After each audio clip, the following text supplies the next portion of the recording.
Welcome to another episode of Distilling the West podcast. I'm your host Dan, joined by my co-host Dave. How you doing over there, Dave? I am doing well. We are recording this introduction after we've done the interview, so I might be 3 or 4 or 5 drinks in at this point. How are you We doing? I'm doing great. We are roasty toasty, and we are joined today by Sean Venus of Venus Spirits out of Santa Cruz, California. Sean, why don't you tell us a little bit about yourself and your introduction?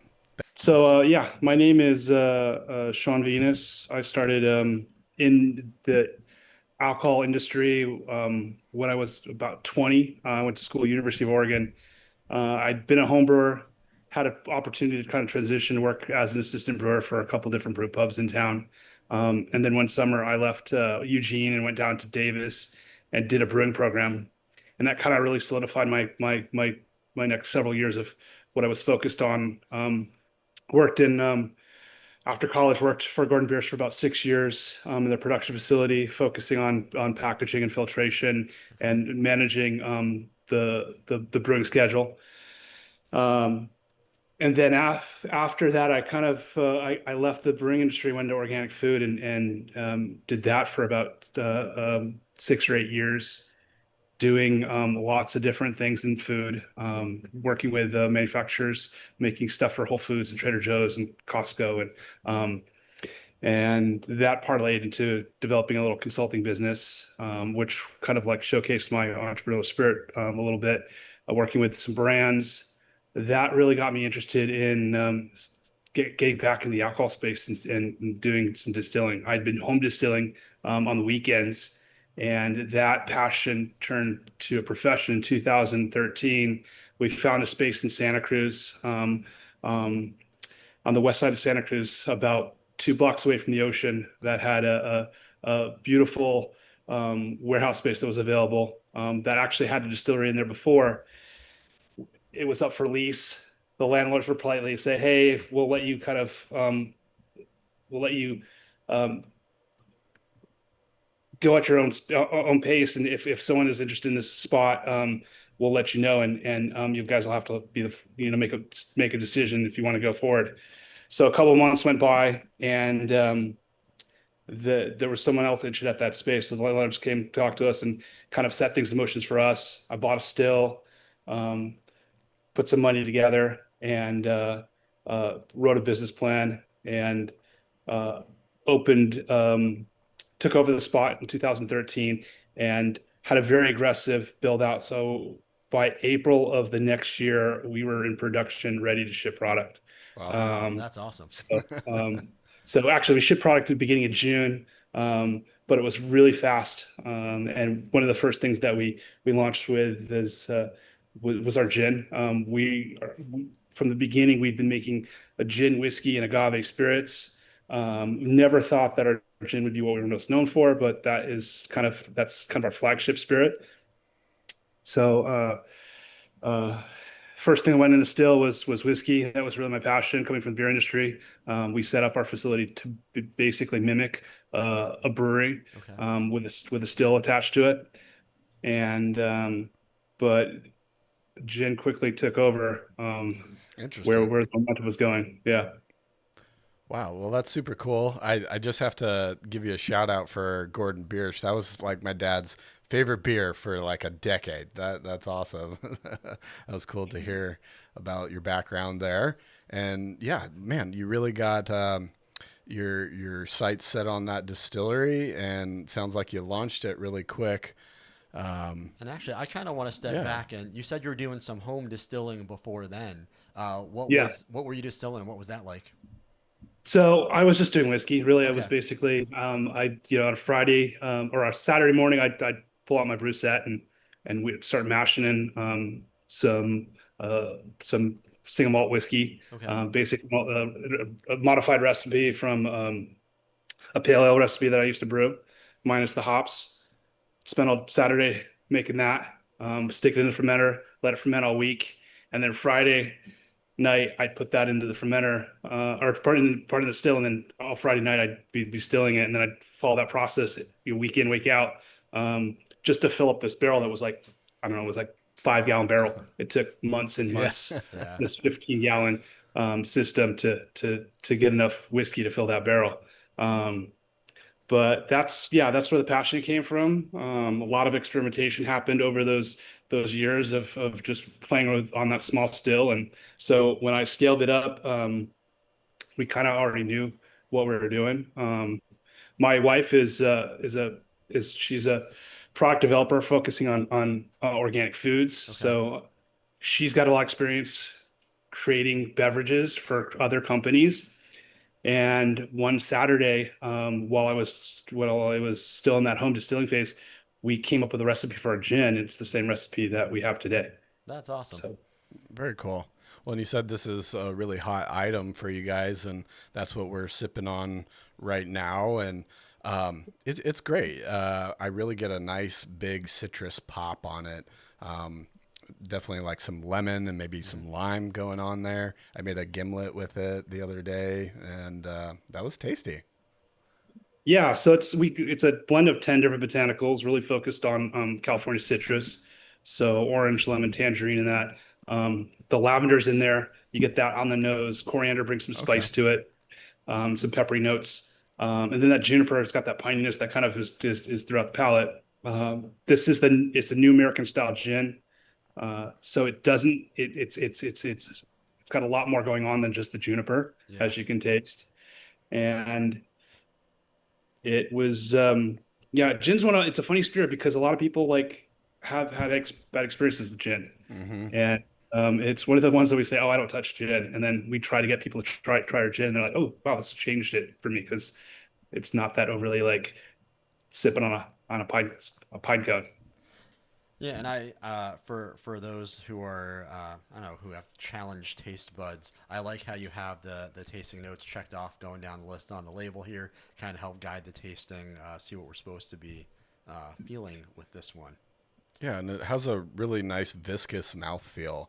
I can tell it's got a lot of like legs on the glass, so Sure. I really like that in a spirit when it's got that nice viscosity to it. Yeah, so all of our spirits get distilled in our alembic pot stills. So the natural design of those stills is going to lend to a heavier body spirit. So you'll notice that throughout the other spirits that you taste today. They all have that lingering continuity of like texture that that comes from that distillation. Yeah, and definitely the we went very simple on this label. In Yeah. 2013 we were designing this. Like I was just coming out of the organic food industry. Um, People like having transparency on a label and really telling people what's in it was super important at that time. Yep. So that checkoff list is there. There's other botanicals that are not checked off.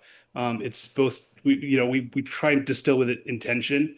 And so things that we include are there for a reason. Things that we have not included are also there for a reason. So uh, that was a and Yeah. it's super simple. It's we actually got some design awards for that packaging. Nice. It was kind of not really one of the things that we thought was we put a lot of energy on the other two packages that you guys have, but this one was just super simple and people liked it. Yeah. And so you guys are in Santa Cruz. I mean, that's awesome. You probably get a lot of the tourist business coming through. Um, and yeah, I just have so many fond childhood memories from going down to Santa Cruz. It makes me want to come down and visit you guys and get that nice ocean influence.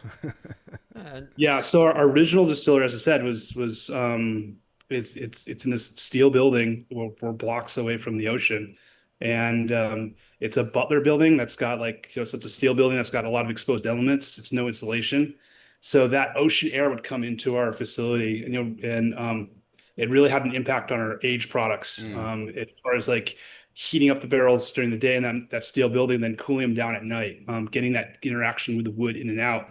But also brings like some people find that there's a little bit of salinity in some of our spirits. Um, that's for the taster to decide. Yeah.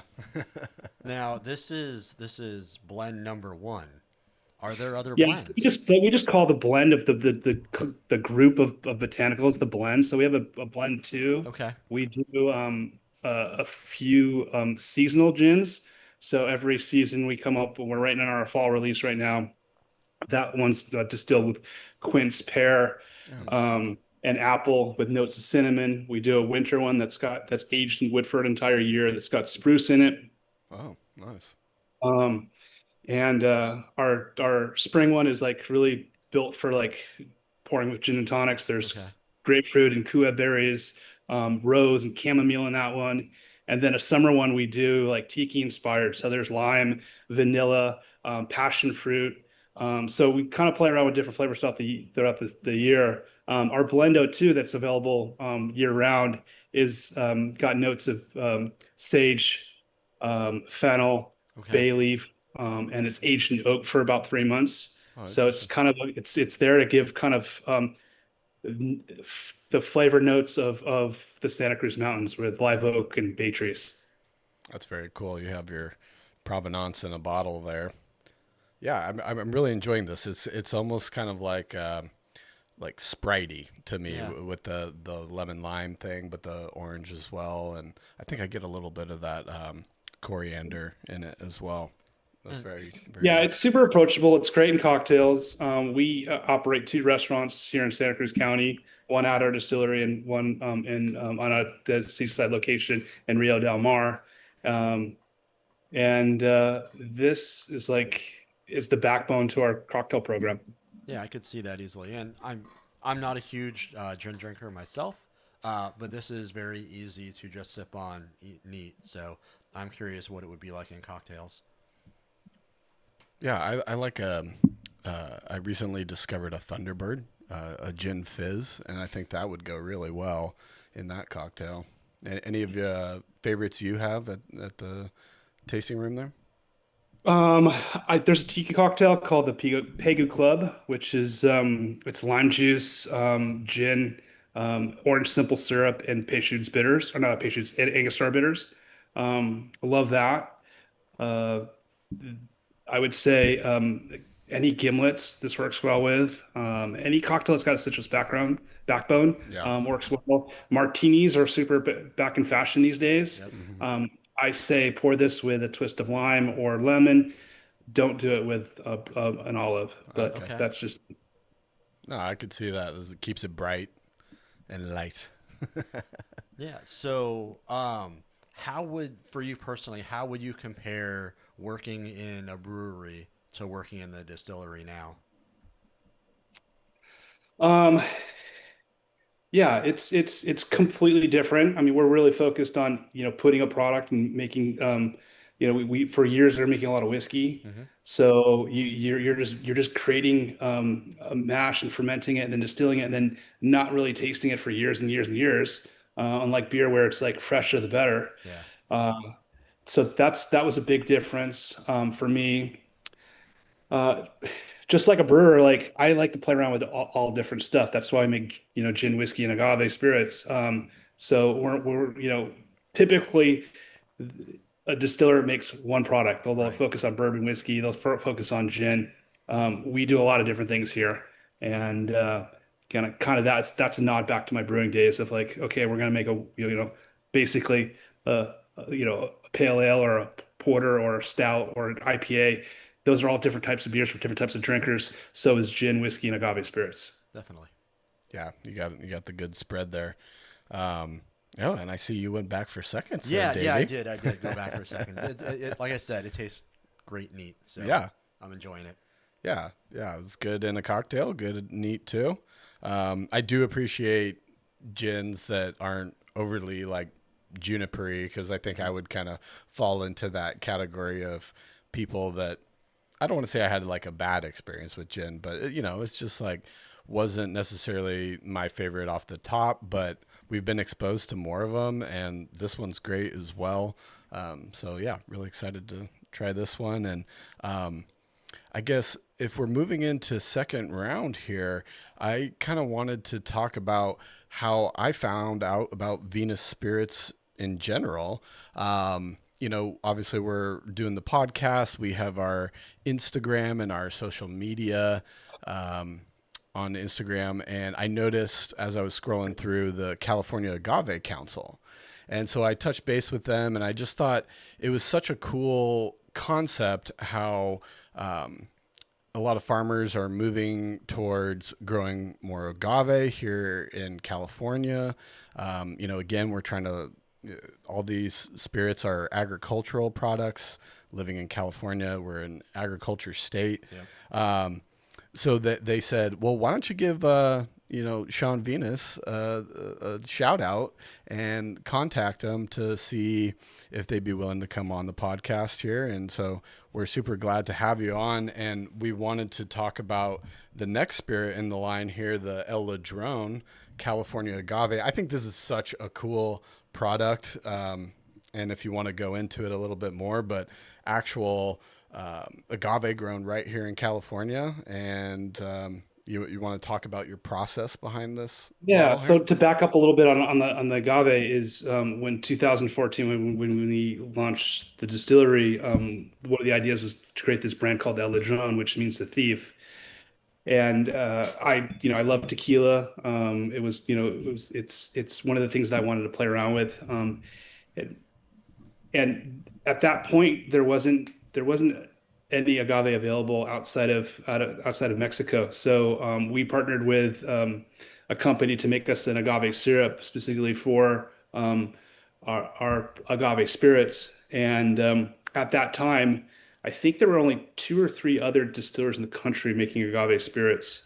Um, and it definitely is a really steep learning curve. Agave doesn't like to ferment. Okay. It's similar to um, well, it's actually not similar to anything. It's pretty unique.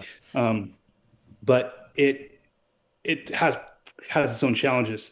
And I made hundreds of batches of this agave over the years from agave syrup. Then I got introduced to some agave juice coming from Mexico. Um, and we played around that for a little bit. But in 2019, I got introduced to Craig Reynolds, who was the kind of the spearhead behind the California Agave Council. And he was working on some legislation to kind of work in some protection, well, some labeling requirements for California agave. So we started talking, and naturally he had a farm and he had a, a traditional agave pit for roasting agave. Oh, cool. And we started talking, and it made sense for us to kind of partner up together. So that spirit that you're tasting right there is, I think, maybe probably the second or third batch that we did with him. Um, it's agave grown on the property called Mueller Ranch, of and that property's got about, I'm going to say, about 20 to 30 acres Okay. available right now for agave. So they're one of the first growers of agave in the state, and Craig has a lot of his agave has been purchased by other farmers throughout the state, and so the same kind of lineage of plants are you can find in Santa Barbara and Fresno and Sonoma counties. So it's a really unique blend of agave. Some people think it might be a hybrid between Espadin and Blue Weber. Oh, okay. Okay. There has been really kind of full test about it, but yeah. So in 2019, we started talking. In 2020, we did a harvest and a pit roast. It's really unique because we're one of the things the farmers are doing is ripping up high intensive water intensive agriculture like almonds and replacing it with agave. So as they're ripping that out, we're using that carbon source that the almond would to heat our pit, That's awesome. heat these stones. Then we throw our agave in the pit, cover it, much like mezcal is produced in Mexico, Yeah. and roast for about 7 to 10 days, and then Wow. we open that pit up and um, bring that agave back to Santa Cruz. Very cool. I was wondering, what's the crop rotation cycle for agave? Like, how long does it need to be in the ground before you can harvest the piñas? It's about 7 or 8 years. Oh Okay. wow. So it's a pretty large commitment for a farmer. Yeah. So farmers that are doing this, one of the largest farmers that's doing this in Fresno, he's got land that he doesn't have water for. Okay. So he grows tomatoes and other agricultural products, but there's acres and acres of land that he can't utilize for anything else because he just doesn't have water to produce anything on it. Yeah. So agave is a good option for him. So they're doing some really interesting agricultural techniques, drip irrigation, so kind of pinpointing micronutrients to the agave, and taking modern California agricultural methods and really Yeah. and applying it to a very traditional uh, uh, agricultural that hasn't really seen those types of techniques used before. Well, that's cool. It's like a super sustainable product. It sounds like. And earlier you were talking about the variety that was used here. Am I right? I see the word YOLO on the bottle. There's an actual variety called YOLO, correct? Well, it's kind of a nickname for Okay. what's on this property. And what I said has been you can find it that now is the pups of that, or which is the offsprings of that agave, are now found in Sonoma and Fresno Okay. and you know and Southern California. But Yolo is it's just Yolo County is where Right. Yeah. it's grown and roasted. So So so there are a couple other distillers that are making a Yolo agave spirits. So Ventura Spirits out of Ventura, they okay. have a Yolo as well that comes from the same farm that they steam roast. Okay. Nice. Well, So you get like a little bit of mezcal characteristic in this one. definitely. If you get that little bit of smoke, Mm-hmm. has some um, like mezcal-esque characteristics, but it's not overly like smoky and but it does have a little vegetal notes as well. Yeah, I would agree with that. Super approachable. Were you gonna say something, Yeah, you mentioned people having bad experiences with gin. My first really bad experience was with cheap tequila. And so Yeah, every yeah, single time we try an agave spirit, I'm always hesitant, just because I never know what I'm going to get. yeah, yeah, yeah. And yeah, this is delicious. Yeah, saying it's like mezcal light almost. It's Yeah. like a hint of mezcal. Yeah, yeah. Um, yeah, definitely drinkable for someone who's had bad experiences with cheap tequila in the past. This is definitely not that. Yeah, it's Yeah, and it's like the most exciting thing that we're doing right now. We've since kind of converted over our we've got another label. It's a black label version Okay. of our agave. It's the original agaves that we're doing. So we do a Blanco, Reposado, and Añejo and on the black label, and we've been kind of slowly transitioning over to to distilling 100% California agave into those products. And but it's a lot of work. It's um, the agave is unforgiving. Okay. It's like a natural. It's got a natural defense mechanism. Like the spikes of the agave protect it its whole life. It doesn't. It when so it's very hard to harvest. Once you harvest and you create you cut off the leaves and expose the piña, you pick that up and there's like sap that will give you rash. Jeez. It irritates your skin. It's hard to ferment. It's like every way down the road, it's like it's throwing the distiller challenges. So we've been trying little by little learn what we can and apply some techniques and use the equipment that we have here to be able to utilize that plant and make it into a spirit. But it's really quite difficult and labor intensive. So when you say it's hard to distill, what makes it hard?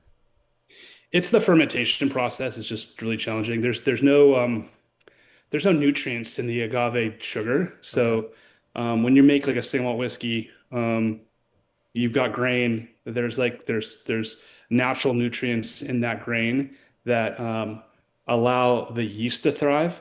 Okay. The agave doesn't have any of those. So it's really doesn't the yeast doesn't want to it's not an environment where the yeast can really thrive in. So you have to kind of manipulate the environment a little bit. We do that in a couple different ways um, to give ourselves a healthy fermentation. But we're always once we think we have it down, something happens and we're like, oh, that's another challenge. And so the agave is always throwing tricks at us. So you guys have three different stills, right? You have two alembics, and what's your third one? So they're all alembic stills. Okay, there. We've got two of them that we imported from Spain when we one was the original one, um, and that was a workhorse for a couple years. And realizing that I needed to have a second still because we were doing our stripping and our spirit runs all in one still. So it would take us about 2 to 3 distillations to empty a tank, and then we would have to do a fourth distillation to convert those low wines into a spirit. So it was basically all week to get one run done of Well, whiskey. So I got a second still in year two, and then in 2020 we built a new building adjacent to our original site and added a third still that was basically it's a gin still. It's focused on okay. the only thing we ever put in is gin. Okay. We've actually have a couple times put rye in it because rye is a really difficult thing to distill as well. Gums up and stuff, and Yeah. that still's got um, a larger surface area to heat things, so it works out well in that still. But generally, we have a three stills, um, two of them for whiskey, agave, spirits, and gin is on the third still. Gotcha, gotcha. Well, yeah, this has a really fantastic taste to it. It does feel kind of, um, yeah, like a mezcal light, and I get really no burn on this. It's No. all flavor in the glass, which is really great. It's super approachable. I did make a margarita with it last night. That was fantastic with Dave's limes. Shout out to producer Dave and his limes. So made a beautiful margarita with this. Um, yeah, and so this is a Blanco. I was wondering, does this sit in a barrel even for any amount of days, or is it just the? We rest it in stainless. Okay, And it usually it sits in stores in stainless for anywhere from 6 months to a year before we package it. And oh, so, for our listeners who know absolutely nothing about agave spirits, obviously I know, but our listeners might not. What is the difference between a Blanco and Anejo? Anejo So Reposado. it goes Yeah, Blanco, Reposado, and Yeho. There we They're go. yep. basically just age statements. Okay. Technically you're only allowed to have age statements on whiskey. So the way agave has gone around it is by calling a reposado means rested. So typically it's rested from 2 to 8 months. And Yeho is over a year. An extra in Yeho is multiple years. Okay. And are you reusing like your single malt barrels for that? Yeah, so our reposado is aged in our used whiskey barrels. It's really basically a freshly dumped barrel, so it changes from batch to batch. Sometimes it's a bourbon barrel, sometimes it's single, sometimes it's a rye barrel. It's Okay. just basically what's available, the freshest barrel that we've dumped. Um, and so there's subtle changes from batch to batch that as a small distiller that we really we really champion. We love telling those stories. Um, our añejo is aged entirely in new American oak. Okay. So it's got a completely different wood profile. Um, it almost comes off like a brandy more than an agave spirit. Mm, So the fruit kind of gets pronounced over the aging process, and the wood gives a nice caramel character and flavor. It's like a nice brandy. Yeah. So, how does the agave spirit really take the wood? How does it take the flavors in? Yeah, so the agave really on the Blanco, it's kind of the reverse of most spirits. Is most people like the aged versions more. And the more age, the more the enthusiasts get behind it, like whiskeys. But it's kind of the opposite with agave spirits and tequila and mezcal is they want to taste the plant, Right. and where you can taste the plant is in the Blanco. So across the board, um, the Blanco sell way better than añejos, nectar añejos. And obviously they're also widely used in, and that's the one you want to use in the margarita. So, Okay. um, but yeah, for our Blancos, you're going to taste that vegetal notes. You're going to taste the smoke you're going to taste the true character of that spirit. The Reposado brings out a little bit more spice from the wood, a little more baking spices, that type of thing. Hmm. And then the añejo is that agave is really taking a back seat to the wood, Okay. and that wood really comes through, and it's pulling out those wood sugars, creating those caramel notes, those vanilla, those coconut type of flavors. So where are you guys getting your barrels? It's right now. We haven't we're kind of slowing down on what we're doing for barrel aging. Okay. We all went through this whole thing for making a bunch of whiskey for years and years and years, Yep. and now it's like kind of everything's slowed down. But most barrels are made out of wood from the middle of the country, the Ozarks. Okay. We use a company called Independent Stave. Yep. We've used some other little small producers that we've bought some lots of barrels from in the past. Um, We've used port casks and sherry casks. We've used wine casks from some of our neighbors. So Well, that's some fun. French oak, that's that type of stuff. Yeah. Fun. Yeah. Yeah, I would like to point out I did pour myself a little more. So Yes, and he went for seconds on the agave spirit as well. Yeah. I love it. Yeah, you guys have a lot of different levers and toggles to pull there and fun stuff to play with in your neck of the woods with different agricultural products, the wine stuff. Um, Totally. yeah, that you guys are positioned well over there. Some of the best stuff we've ever made has been for other people. It's crazy because we'll get like wine brought to us or fruit wines like cherries, and we've distilled quince, we've distilled pear, and some of the like our stills are built for those type of like robust flavor stuff. yeah. So some of the best stuff that we've produced is not even ours. So do you you're taking all that product and then are you putting it in a barrel and then shipping it off like maybe to the wineries or the farms themselves and they can age it, or are you holding on to it and aging it and then Um, bottling it for them? yeah, we're bottling for them. There's a not I would say very few is getting aged. A lot of it's going to be like eau de vie, like clear spirits. Okay, Okay. yeah. Yeah, that makes sense. That makes sense. Cool. So as someone new to the category, what is your favorite way to drink your agave spirit?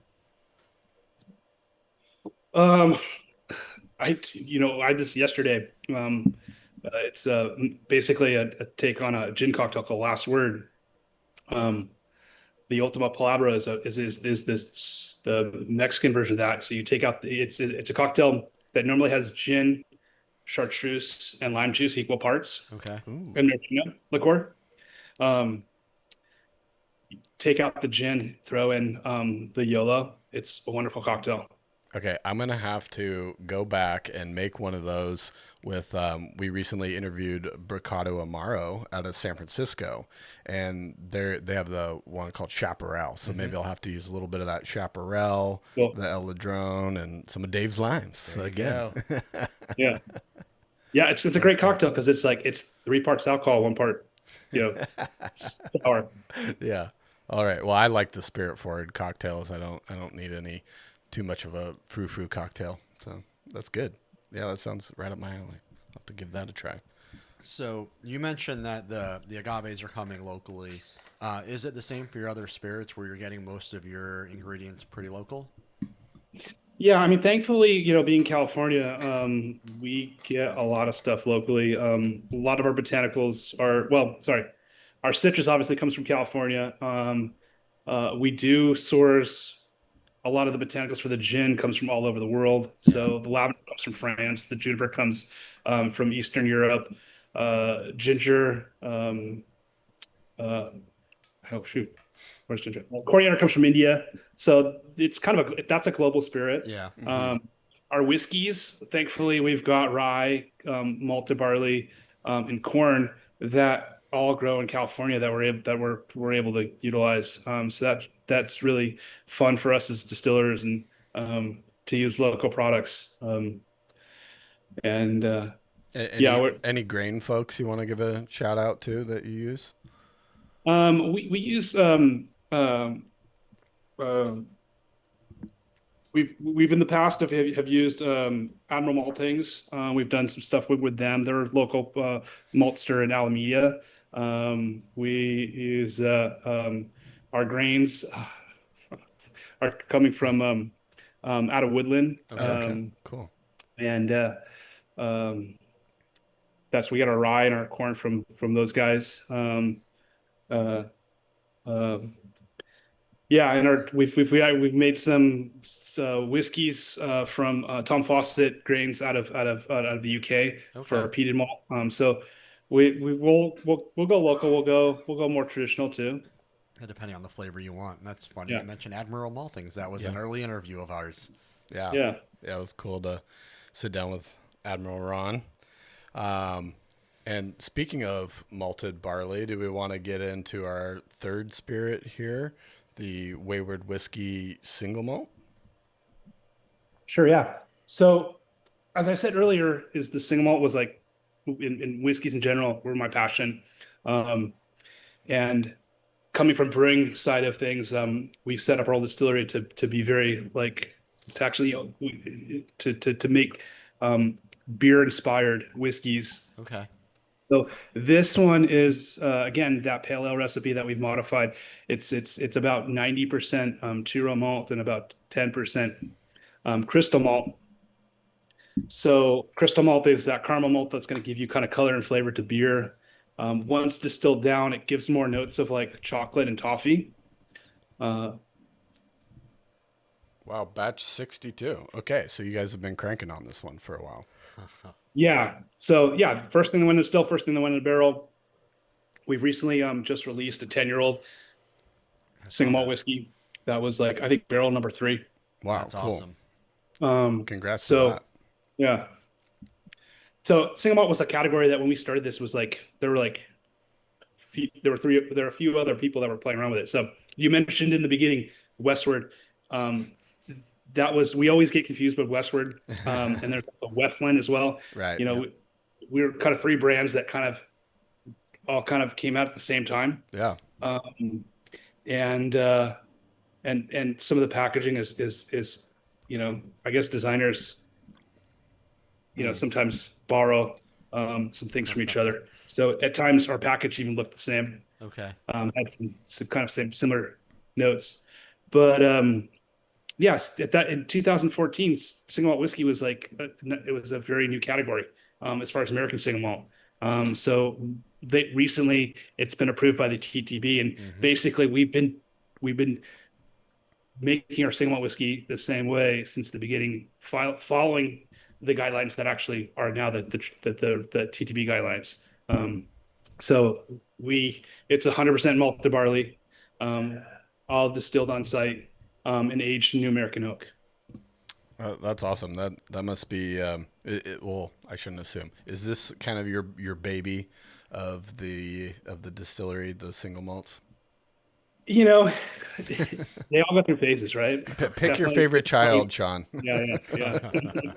This one has been our favorite for a long time. I would say, the passion right now is probably the agave spirits. So that takes a lot of my bandwidth Yeah. and energy. But Now, but yeah, definitely, it's nice to have like a bunch of aged whiskeys now. yeah. As a small distiller, we didn't start off doing any sourcing. Everything that we released was stuff that we produced here. Um, and so we kind of played around with different formats to get those things out a little bit faster. So we played around with some small casks, Mm-hmm.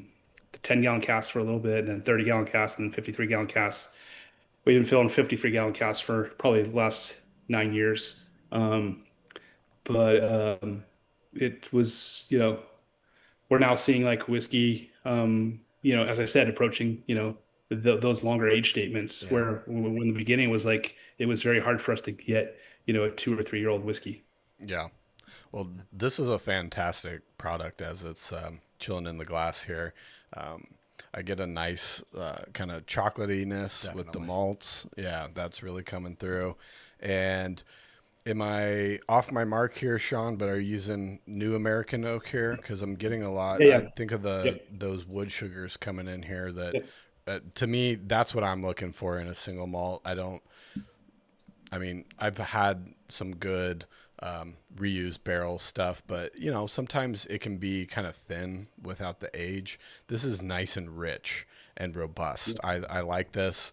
There isn't again, this is a well-made craft spirit. I'm not getting much on like the ethanol side of things. It's very approachable. And again, those wood sugars there at the end really do it for me. So cheers to you, Sean. This is a great product. Yeah. Yeah. So that definitely the idea was to create something new and not just copy a Scotch whiskey Hmm. that's aged in used cask. Um, and the adding those that crystal malt, giving that depth of flavor, and then aging it and new American oak is really kind of those two things give us an entirely new category, different type of spirit, different drinking occasion. So that's what we're all about. Yep. But we do make a very traditional peat whiskey that's aged in our used cask. So we can play in both arenas. But I really wanted to kind of come up with something untraditional first, and then put my heart and soul behind that. Yeah. Yeah. Kudos. This is delicious. That the Really, it's the chocolate notes that stand out to me that really set this apart from a lot of other single malts and just a lot of other whiskeys in general. It makes it unique, and yeah, it's delicious. So yeah, good job. And you said you have ryes and bourbons and everything as well, right? Yeah, I mean, initially we were just focusing on single malt, and then I did some rye whiskey, and I did rye a couple different ways. We mashed it, and then separated the grains for the first couple years, and then we got some new equipment. We were able to actually cool the mash, and so we were able to just to ferment and distill the entire mash. That created a completely different rye whiskey. Um, and bourbon was kind of one of those things that I'm like, there's plenty of other people making bourbon. Like, Yeah. why do we have to be making it? But people love bourbon, so we make it. Yes, we do. Yeah, but I we've just been having a ton of fun, interviewing folks like yourself, making American Hmm. single malt here in the West and using local grains and all that. And I've, been enjoying myself venturing into these American single malts. And again, using the new American oak, that is a great crossover. I think if you're trying to convince a bourbon drinking friend of like, hey, I know you love your bourbons, but this is a great kind of crossover product there. So Totally. Yeah, yeah, yeah. Yeah. It, definitely. it pulls a wider crowd. We definitely when we do tastings at the distillery, usually we end on this one. Okay. And we start off with the gin and with the single malt, and it usually guarantees that someone's walking home with one of those bottles. Yeah. Yeah, definitely. And you said you have was it two different restaurant locations there as well? Yeah, so when we did the expansion in 2020, we were running out of a space for our original location. It was really hectic. I mean, we were literally like pulling stuff out every day, putting it in the parking lot, and then packing it back in at night, just so we could work. And so, realizing we need new space, we started looking at building a building next door. There was a building development that was occurring over there. Okay. Partnered up with a builder, and the laws kind of required us to like if we wanted to do more than one cocktail at the time, we had to have food, and so we added a restaurant to it. Didn't think the restaurant was going to be a large component of our overall business. It was just a way of like just providing hospitality and introducing people to our spirits. Yep. Um, we were like 4 months into the project when COVID hit, and we're like, okay, Okay. construction kind of somewhat stopped. We had some we had we uh, we had some delays. We were originally supposed to be open in May of 2020, but that got pushed out to August.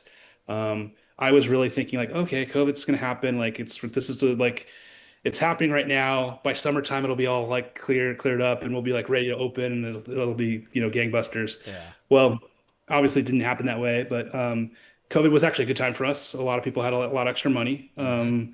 They were living local, they weren't traveling, and so we were a very busy restaurant for the first couple of years, and that had its own challenges with staffing and Yeah. just everything.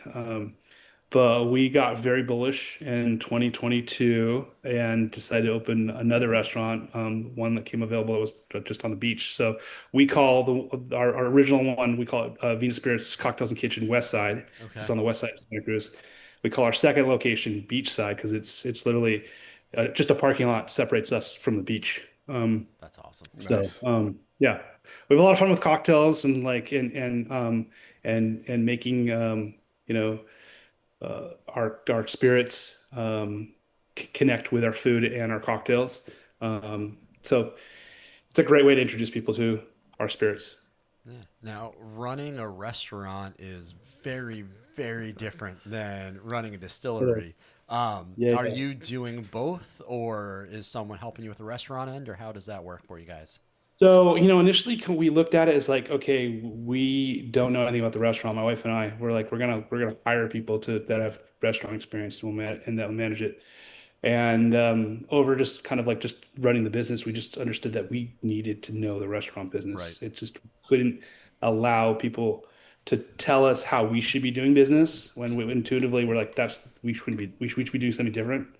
So my wife and I do take more of a role in the restaurants, which means I had to step away from a lot of the distilling responsibilities, and we have a distiller that does a great job managing all the distilling, packaging, and that sort of stuff. Kayla McIntyre, and she's actually at a tequila tasting today, a tequila festival today, Awesome. manning that for me. So yeah, so yeah, it's not an easy business, and it's once you think you've got something, well handled, that there's someone throws you another Right. curveball. So our beachside location got flooded Oh, twice Oh oh man. by Lord. colossal storms that sent waves into our Oh my goodness. so Man. Yeah, talk about challenges. Holy cow. Man. Well, you're still here, you're standing, you're vertical. You're you're still throwing punches at it. So But the cheers to cool you. thing is we as being in the restaurant side of it and being spending more time in front of customers is you get direct feedback from people, Okay. Yeah. and that's always super useful. Yeah. Um, to be like removed through you've got a retailer selling your stuff, and then you've got a distributor in between that, and then and there's having a direct to consumer part of your business keeps you keeps you nimble, keeps you responsive. And I think I think having that has benefited our business. Yeah, that's a really good point. Yeah. Yeah. And it's good that you're able to take that feedback. A lot of people don't. A lot of businesses don't. And they're like, you know what? I'm doing it the right way. It's the consumer that's wrong. The right consumer Yeah, will find my product. And that's just not how the world works. yeah, totally. Yeah, no, it's I've yeah, and it's not an easy industry. I mean, No. a small distillers got it all stacked against them. And I've seen a lot of my friends that we opened up distilleries about the same time are no longer in this industry. Yeah. It's a challenging place to be in. So, um, yeah, and Well, so I was really glad to see that recent legislation going through that allows distillers to sell a little bit more direct to consumers because I think that's so important these days to have that direct to consumer side of things, especially for, your craft distillery and everything like that. it's really important for anyone that's starting up right now, Yeah. because there is no wholesale model that works. Hmm. There's no one taking small brands and putting them in their wholesale portfolio. So when we started, luckily, we had distributors were looking at small crafts, and we aligned ourselves with Southern Glazers, or Southern Wine and Spirits, right when we first launched, and that was, but they're not doing that anymore. Yeah. So having the access of being able to market your product directly to consumers and be able to ship them, not only not only to within California but outside of California, is going to be a huge help for California distillers. For sure. Yeah. That's awesome. And now I know for me, I've never really shopped around for gin or agave spirits, but I know I've seen Wayward throughout California in my time in Southern California and up here. Where can people find your various offerings? So we're in places like Whole Foods and Total Wine, throughout the state. BevMo has us. You can find us in, fine restaurants in San Francisco and Sacramento and San Diego. You can find us throughout the state. You can buy it directly from us online. So our website, venusspirits.com, there's a link there to our uh, online store, and we can, if you live in California, we can ship it to you. Next year, when that law goes into effect, we can ship to like 9 other states. So Oh, that's great. going to be fun. Awesome. Yeah. And it's interesting. Like we will, like, there'll be an article about our agave spirit that goes out, and I won't even sometimes even know about it, but we'll see a response. We'll, like, all of a sudden we'll get a bunch of online orders for our agave spirits. That's awesome. That's cool. Yeah. Now, do you feel like the California Agave Council is really helping you guys out and pushing some stuff out there for you guys? Like, how do you feel that relationship's Well, benefiting you I'm on the guys? board for the council, Okay. so I do have some input on direction of where we're going. Okay. But I would say really the focus of the council right now is on the grower side of things. Okay. It hasn't yet hit to where we're pushing stuff for distillers, but there's a really good promotion that happens. I mean, the PR that we get out of the council as far as what is the whole category of California agave spirits has been hugely helpful for us kind of identifying the category and providing opportunities for our spirits and placement for our spirits. Um, it's it's it's really interesting to see what's going to be happening. There's a lot of excitement behind it. It's a really good story to talk about. It's the closest thing we can are tied to agriculture, even though that we're using California grains Yeah. for our whiskeys, and using California citrus and other ingredients in our gins. We are directly, involved in the entire process of this agave from we're seeing, the plants go in the earth. We're there when they're harvesting it. We're our own sweat's going into handling these things. Yeah. So it's a lot of fun, and I'm excited for what it brings. I think we can prove that we can make really high quality agave spirits here in the United States. Um, and I've done a tasting of some tequilas lately, and there's an overwhelming movement to like add flavoring and additives to tequila, which is, I hope that kind of changes, because a lot of the stuff that I'm tasting these days is, while it's appealing to a wider audience, it really doesn't taste very good. Yeah.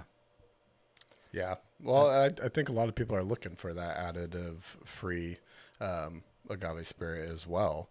So, I mean, and from what I've heard, it's, as you were alluding to, whiskey has kind of trailed off somewhat. It seems like tequila's kind of filling that void somewhat in some people's bars and stuff, and becoming more popular. So, yeah, I think you're positioned well. yeah. Yeah, definitely. And Yeah, you also, definitely see more bottle placements I mean, people are having, 2 or 3 shelves of tequila and mezcals behind their bars these days, where all that space used to be, for whiskeys. and realistically, the agave spirits here in the States, it's a new category or a newer category. And Yeah, so you're kind of, I don't know, you get to be on the forefront of that, from growing the actual raw material to producing, marketing, all that fun stuff. You're kind of on the forefront, which is exciting.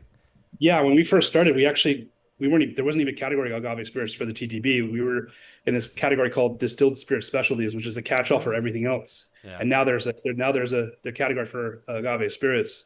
So I mean, yeah, I've been doing this for 12 years. So I guess,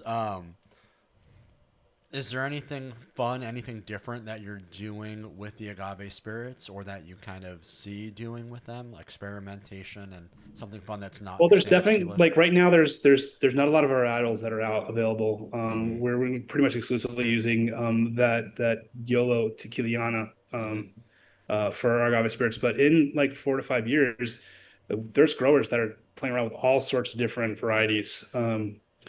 And when those become available, it's going to be really fun for the California distiller. We're going to be able to create a lot of different flavor profiles.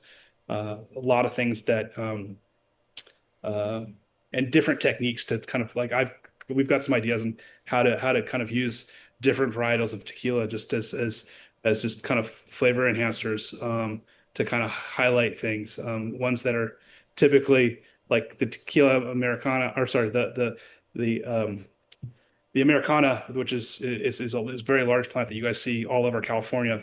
Mm. It's very hard to distill, very little juice in it, but it has just lots and lots of flavor. Interesting. Um, we've got some distillers that are kind of playing around with 100% of that.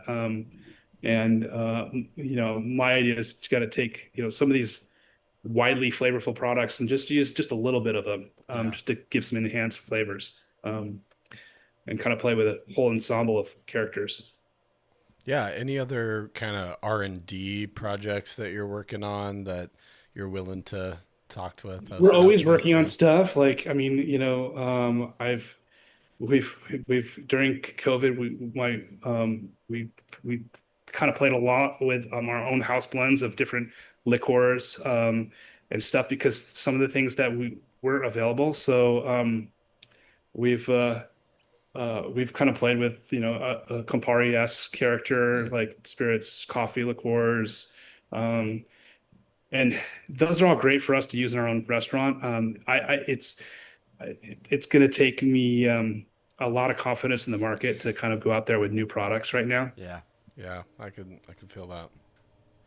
But I guess with that, how are you feeling with the current market? We know, I don't. Things are weird right now in the alcohol space. Is that impacting you at all? totally. I mean, we were growing, 20, 30% every year, for the first, 8 to 9 years. And it's in the last 2 years, we've seen some negative growth. Okay. So that's kind of a wild thing. I mean, we're insulated enough because having these two restaurants, a lot of our spirits also go to those restaurants. So Right. um, that was, the strategy that got us into the restaurant business was like, we got to insulate ourselves from market demands and kind of control our own fate a little bit more, and not just rely on our distributors, to kind of uh, to create the path for us. But it's definitely a challenging time out there. I mean, consumption of alcohol is considerably down. We see that in our restaurants. Yeah. We see it in our distribution. People are choosing to abstain. They're choosing to, for non-alcoholics. There's a lot of good non-alcoholic products out there. So both, not so much on the spirit side, but definitely on the beer side. Right. But there's a lot of, like, non-alcoholic cocktails that I'm seeing on our bar menus that are really interesting. Um, so yeah, you got to compete with that, and you got to compete with the fact that people are not willing to spend as much money as they were in the past. Yeah. Yeah. That starting in COVID is a blessing and a curse, I guess. The money was there and everyone was drinking probably more than they should have, and so I'm sure that kind of kicked things off a little.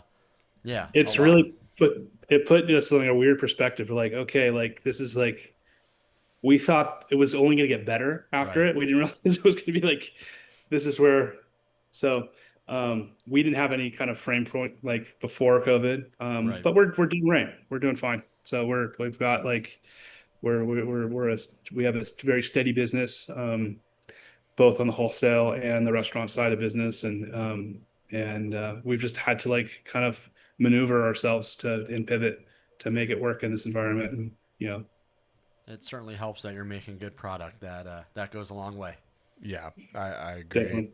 And it's super cool. You have the restaurants, and, I can envision myself going out with the family and places that offer amazing, alcoholic beverages with also some great mocktails and stuff. Like, my wife doesn't drink, but of course I do.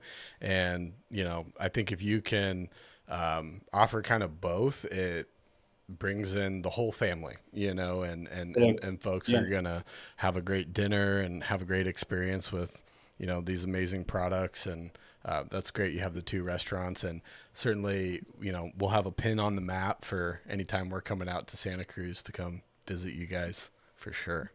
Yeah, please do. And so, for our listeners who can't quite make it to Santa Cruz, where can they find you on the socials? Where can they buy your product? Um, Yeah, so venusspirits is our website. There's links there to our Facebook and Instagram. Um, we've got Venus Spirits. If you just for Instagram Okay. is our handle, and Venus Spirits West Side for our restaurant, Venus Spirits Beachside for our beachside restaurant. We also own a pizza shop called Venus Pie Nice. Trap. I like it. I I like like it. Yeah, that. so we're in a lot of different things, but yeah, everyone comes to Santa Cruz once in a life, at least. Yeah, it does feel that way. So come by and see us here at the distillery. We do tours of the distillery once a month. My wife's actually doing that right now. We're really good about being out in the public and doing a lot of events and such. We're starting to get back into those. So as I said, we're at a tequila fest in Monterey this weekend. Check out our calendar. Hopefully, we're doing something close to your listeners. Very cool. Well, Sean, I really want to thank you for the time today. I gotta say, as someone who is literally terrified of trying tequilas, your agave spirit was fantastic. Like I said, I poured myself a second glass of it. It is really good. You're making some amazing spirits. So yeah, cheers to you, and thank you for the time today. Thank you. Yeah, Thanks, Sean. nice chat with you guys. Nice chatting with you too. Appreciate you.